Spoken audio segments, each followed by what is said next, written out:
ಆತ್ಮೀಯ ವಿದ್ಯಾರ್ಥಿಗಳೇ, PUC class room ಚಾನಲ್ಗೆ ಸ್ವಾಗತ. ಇವತ್ತಿನ ವಿಡಿಯೋದಲ್ಲಿ first PUC mathematics chapter 4 complex numbers and quadratic equation ಈ ಚಾಪ್ಟರ್ನ ಇಂಟ್ರೊಡಕ್ಷನ್ ಪಾರ್ಟ್ನ ಬಗ್ಗೆ ಕಲಿಯೋಣ. ಮೊದಲಿಗೆ ಕಾಂಪ್ಲೆಕ್ಸ್ ನಂಬರ್ ಅಂದರೆ ಏನು, ಹಾಗೆ ಈ ಕಾಂಪ್ಲೆಕ್ಸ್ ನಂಬರನ್ನು ಯಾವ ರೀತಿಯಲ್ಲಿ ರೆಪ್ರೆಸೆಂಟ್ ಮಾಡ್ಬೋದು ಅಂತ ಹೇಳಿ ಈ ವಿಡಿಯೋದಲ್ಲಿ ನಾವು ಕಲಿಯೋಣ. ಇಲ್ಲಿ ಮೊದಲಿಗೆ ನಾನೊಂದು ಕ್ವಾಡ್ರಾಟಿಕ್ ಇಕ್ವೇಷನ್ ಅಥವಾ ವರ್ಗ ಸಮೀಕರಣವನ್ನು ತೆಗೆದುಕೊಳ್ತಾ ಇದ್ದೇನೆ. ಸೊ ಮೊದಲಿಗೆ ನಾವಿಲ್ಲಿ ವರ್ಗ ಸಮೀಕರಣದಲ್ಲಿ ಎಕ್ಸ್ ಎನ್ನುವಂಥ ಈ ವೇರಿಯೇಬಲ್ ಏನಿದೆ ಇದರ ಬೆಲೆಯನ್ನು ಕಂಡುಹಿಡಿಯುವ. So X square X plus 1 = 0 ಅಂತ ಇದೆ. ಸೊ ಎಕ್ಸ್ ಸ್ಕ್ವೇರ್ +1 ಈ ಬದಿಗೆ ತೆಗೆದುಕೊಂಡು ಹೋದಾಗ -1 ಆಗುತ್ತೆ. ಆಮೇಲೆ ಎರಡೂ ಬದಿಯಲ್ಲಿ ನಾವು ಸ್ಕ್ವೇರ್ ರೂಟ್ ಮಾಡಬೇಕು. ಸ್ಕ್ವೇರ್ ರೂಟ್ ಮಾಡಿದಾಗ ಏನಾಯಿತು, √(x² ಆಗ್ತದೆ. ಹಾಗೆ ಈ ಬೆಲೆ √(-1) ಆಗುತ್ತೆ. ಇಲ್ಲಿ ಸ್ಕ್ವೇರ್ ರೂಟ್ ಇದೆ, ಹಾಗೆ ಇಲ್ಲಿ ಸ್ಕ್ವೇರ್ ಇದೆ. ಇದೆರಡೂ ಕೂಡ ಕ್ಯಾನ್ಸಲ್ ಆಗಿ ನಮಗಿಲ್ಲಿ ಲೆಫ್ಟ್ ಹ್ಯಾಂಡ್ ಸೈಡಲ್ಲಿ ಕೇವಲ ಎಕ್ಸ್ ಸಿಗ್ತದೆ. ಈಗ ಉದಾಹರಣೆಗೆ ಇಲ್ಲಿ x² ಇದೆ, ಸ್ಕ್ವೇರ್ ರೂಟ್ ಇದೆ. ಸೊ ಸ್ಕ್ವೇರ್ ರೂಟನ್ನು ನಾವು ಹೇಗೆ ಪವರ್ ವ್ಯಾಲ್ಯೂ ಆಗಿ ಬರಿಬೋದು, ಸ್ಕ್ವೇರ್ ರೂಟ್ ಅಂತ ಹೇಳಿದರೆ ½ ಆಗ್ತದೆ. ಸೊ ಈ 2 ಮತ್ತು ಇದು 2 ಕೂಡ ಕ್ಯಾನ್ಸಲ್ ಆಗಿ ನಮಗಿಲ್ಲಿ ಕೇವಲ ಬೆಲೆ ಎಕ್ಸ್ ಎನ್ನುವಂಥದ್ದು ಸಿಗ್ತದೆ. ಸೊ ಲೆಫ್ಟ್ ಹ್ಯಾಂಡ್ ಸೈಡಲ್ಲಿ ಎಕ್ಸ್ ಇದೆ, ಹಾಗೆ ರೈಟ್ ಹ್ಯಾಂಡ್ ಸೈಡಲ್ಲಿ √(-1) ಅಂತ ಇದೆ. ಸೊ ಇಲ್ಲಿ ನೀವು ಕಾಣ್ಬೋದು ಸ್ಕ್ವೇರ್ ರೂಟ್ನ ಒಳಗಡೆ -1 ಇದೆ, ಅಂದರೆ ನೆಗೆಟಿವ್ ನಂಬರ್ ಇದೆ. ಸೊ ಸ್ಕ್ವೇರ್ ರೂಟ್ನ ಒಳಗಡೆ ನೆಗೆಟಿವ್ ನಂಬರ್ ಇದ್ದಾಗ ಅದನ್ನು ನಾವು ಇಮ್ಯಾಜಿನರಿ ನಂಬರ್ಸ್ ಅಂತ ಹೇಳ್ತೇವೆ. ಸೊ ಇದನ್ನು ರೆಪ್ರೆಸೆಂಟ್ ಮಾಡಲಿಕ್ಕೋಸ್ಕರ ನಾವು ಸ್ಮಾಲ್ ಲೆಟರ್ ಐ ಅನ್ನು ಉಪಯೋಗಿಸ್ತೇವೆ. I √(-1) ಅಂತ ಬರೀತೇವೆ. ಹಾಗೆ ಈ ಐಯನ್ನು ನಾವು ಅಯೋಟಾ ಅಂತ ಹೇಳ್ತೇವೆ. ಅದೇ ರೀತಿ ಈ ಐ ಎನ್ನುವಂಥದ್ದು ಏನಾಗಿದೆ, ಇಲ್ಲಿ ಇದೊಂದು ಇಮ್ಯಾಜಿನರಿ ನಂಬರ್ ಆಗಿದೆ. ಇಲ್ಲಿಗ I² ಅಂತ ಮಾಡಿದಾಗ ಏನಾಗ್ತದೆ, √(-1) ಹೋಲ್ ಸ್ಕ್ವೇರ್ ಆಗ್ತದೆ. ಸೊ ಈ 2 ಮತ್ತು ಸ್ಕ್ವೇರ್ ರೂಟಲ್ಲಿರುವಂಥ ಅಲ್ಲಿರುವಂಥ 2 ಕ್ಯಾನ್ಸಲ್ ಆಗಿ ನಮಗಿಲ್ಲಿ ಬೆಲೆ ಏನು ಸಿಗ್ತದೆ, -1 ಅಂತ ಸಿಗ್ತದೆ. ಹಾಗಾಗಿ ಐ ಅಂತ ಹೇಳಿದರೆ ಇಮ್ಯಾಜಿನರಿ ನಂಬರ್, ಐನ ಬೆಲೆ ಎಷ್ಟು, √(-1). ಹಾಗೆ I² ಬೆಲೆ ಏನಾಗುತ್ತೆ, I² ಬೆಲೆ -1 ಆಗ್ತದೆ. ಸೊ ಈಗ ನಾವು ಈ ಇಮ್ಯಾಜಿನರಿ ನಂಬರ್ಸನ್ನು ಹಾಗೆ ರಿಯಲ್ ನಂಬರ್ಸನ್ನು ಒಟ್ಟಾಗಿ ಬರೆದಾಗ ನಮಗಿಲ್ಲಿ ಕಾಂಪ್ಲೆಕ್ಸ್ ನಂಬರ್ಸ್ ಎನ್ನುವಂಥದ್ದು ಸಿಗ್ತದೆ. ಸೊ ಕಾಂಪ್ಲೆಕ್ಸ್ ನಂಬರನ್ನು ಯಾವ ರೀತಿಯಲ್ಲಿ ಬರೀಬೋದು ಅಂತ ನೋಡುವ. A number of the form a + ib is known as a complex number.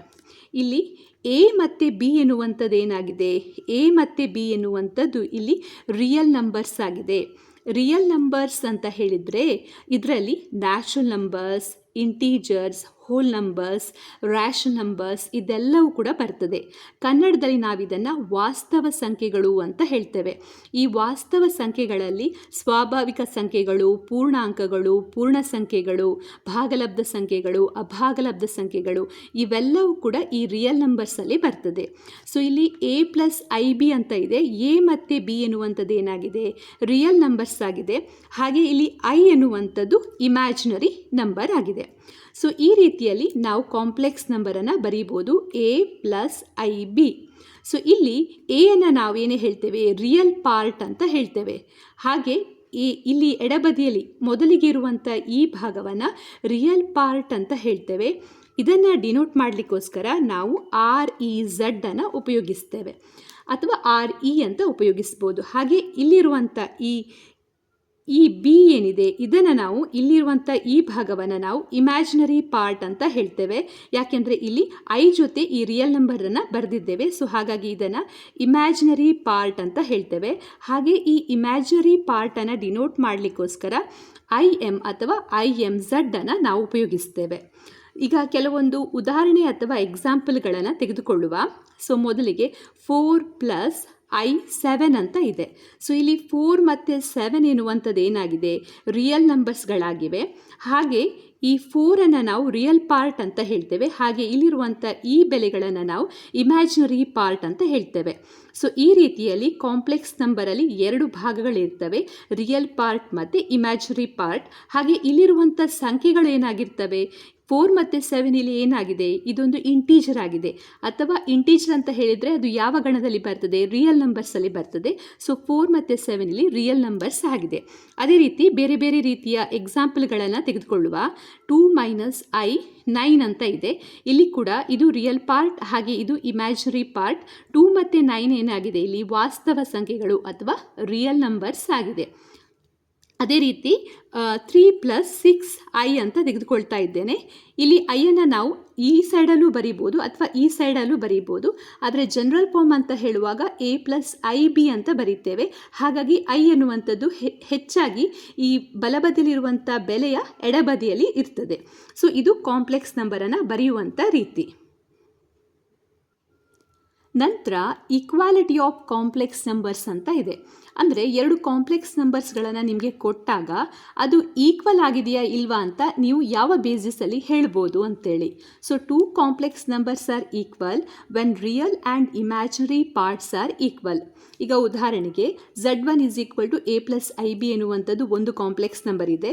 ಹಾಗೆ Z2 = C + ID ಎನ್ನುವಂಥದ್ದು ಇನ್ನೊಂದು ಕಾಂಪ್ಲೆಕ್ಸ್ ನಂಬರ್ ಇದೆ. ಸೊ ಈ Z1 ಮತ್ತು Z2 ಯಾವಾಗ ಈಕ್ವಲ್ ಆಗ್ತದೆ ಅಂತ ಹೇಳ್ಬೋದು ನಾವು. Z1 ಮತ್ತು Z2 ಈಕ್ವಲ್ ಆಗಬೇಕಾದ್ರೆ ರಿಯಲ್ ಪಾರ್ಟ್ ಮತ್ತು ಇಮ್ಯಾಜಿನರಿ ಪಾರ್ಟ್ಸ್ ಏನಿದೆ ಅದೆರಡೂ ಕೂಡ ಈಕ್ವಲ್ ಆಗಬೇಕು.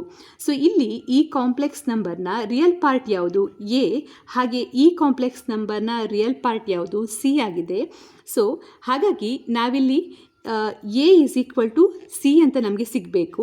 ಅದೇ ರೀತಿ ಇಲ್ಲಿರುವಂಥ ಇಮ್ಯಾಜಿನರಿ ಪಾರ್ಟ್ ಯಾವುದಾಗಿದೆ B ಆಗಿದೆ. ಇಲ್ಲಿರುವಂಥ ಇಮ್ಯಾಜಿನರಿ ಪಾರ್ಟ್ ಯಾವುದು D ಆಗಿದೆ. ಸೊ B = D ಅಂತ ನಮಗೆ ಸಿಗಬೇಕು.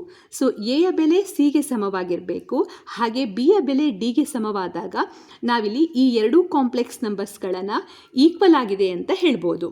ಈಗ ಕೆಲವೊಂದು ಎಕ್ಸಾಂಪಲ್ಗಳನ್ನು ತೆಗೆದುಕೊಳ್ಳುವ. ಸೊ ಮೊದಲಿಗೆ ನಾನಿಲ್ಲಿ 5 + I 8 ಅಂತ ತೆಗೆದುಕೊಳ್ತಾ ಇದ್ದೇನೆ. Z1 ಹಾಗೆ Z2 = 5 + I 8 ಅಂತ ತೆಗೆದುಕೊಳ್ತಾ ಇದ್ದೇನೆ. ಈಗ ಇಲ್ಲಿ ನೋಡಿ 2 ಕಾಂಪ್ಲೆಕ್ಸ್ ನಂಬರ್ ಇದೆ.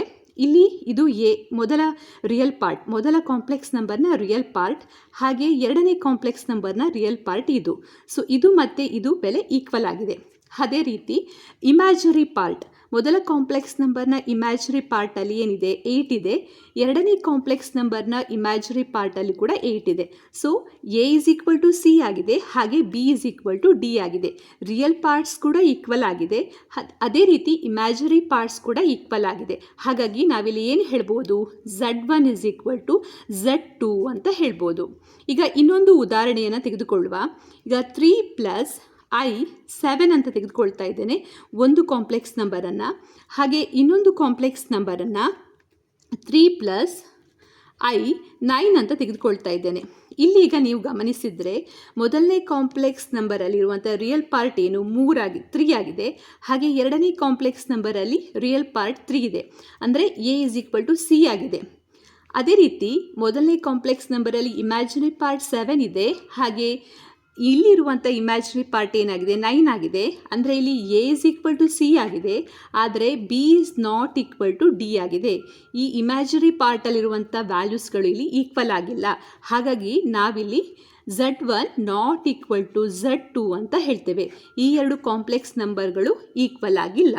ಸೊ ಯಾವುದೇ 2 ಕಾಂಪ್ಲೆಕ್ಸ್ ನಂಬರ್ಸ್ಗಳನ್ನು ನಿಮಗೆ ಕೊಟ್ಟಾಗ ಅದು ಈಕ್ವಲ್ ಆಗಿದೆ ಅಂತ ಹೇಳಬೇಕಾದ್ರೆ ಅಲ್ಲಿರುವಂತಹ ರಿಯಲ್ ಪಾರ್ಟ್ಸ್ಗಳು ಈಕ್ವಲ್ ಆಗಿರಬೇಕು, ಹಾಗೆ ಇಮ್ಯಾಜಿನರಿ ಪಾರ್ಟ್ಸ್ಗಳು ಕೂಡ ಈಕ್ವಲ್ ಆಗಿರಬೇಕು.